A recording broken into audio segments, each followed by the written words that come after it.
Peace and blessings, everyone. Welcome back to Humble Service Homestead.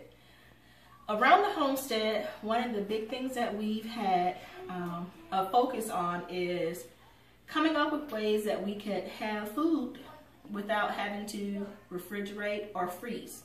And so over the years, we have been canning.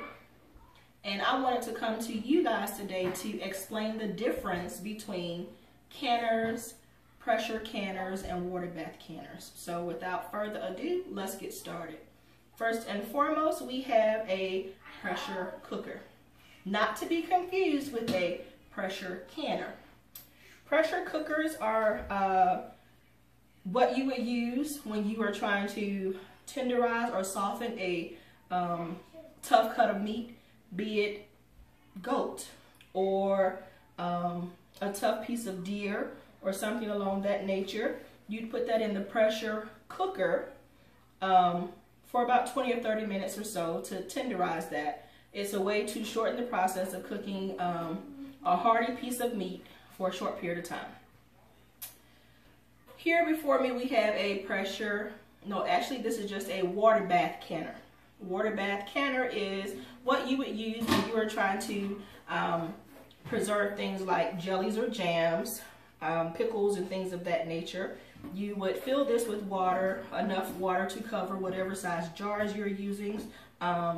This is a 21 quart, I believe, 21 or 23 quart, and it fits a decent size amount of jars, be it half pints, pints, and quarts.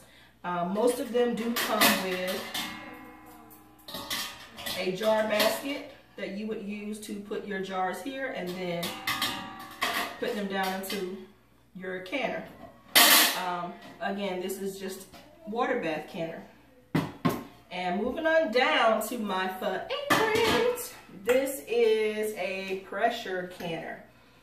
Pressure canners are used for anything that you want to cook and preserve, from beans. You could can your own beans, you could can meat, you could can fillings and things of that nature, vegetables, fruits. It's your way of making those things that you would buy from the store in a can. You can make those at home using this and some mason jars. One of the big differences that kind of intimidates people, I guess, is the noise that a pressure canner would make when you are using it. But pressure canners today are far removed from what they used to be. There are so many different safety mechanisms that keep the pots going boom, so to speak, if that makes sense. One of the things I would caution when using a pressure canner is that you make sure you know what the temperature pressure gauge should be for your respective area. For me, it is about 10 pounds of pressure, but that could vary depending on how high above sea level your area is that you reside in. So this is a rough draft of the three pressure pots and canners that people typically use. If you are reserving and preserving food, more than likely you'll be using these two. Look for more videos in the near future of me actually using a pressure canner and a water bath canner to preserve foods. Hopefully you guys have learned a little bit of something.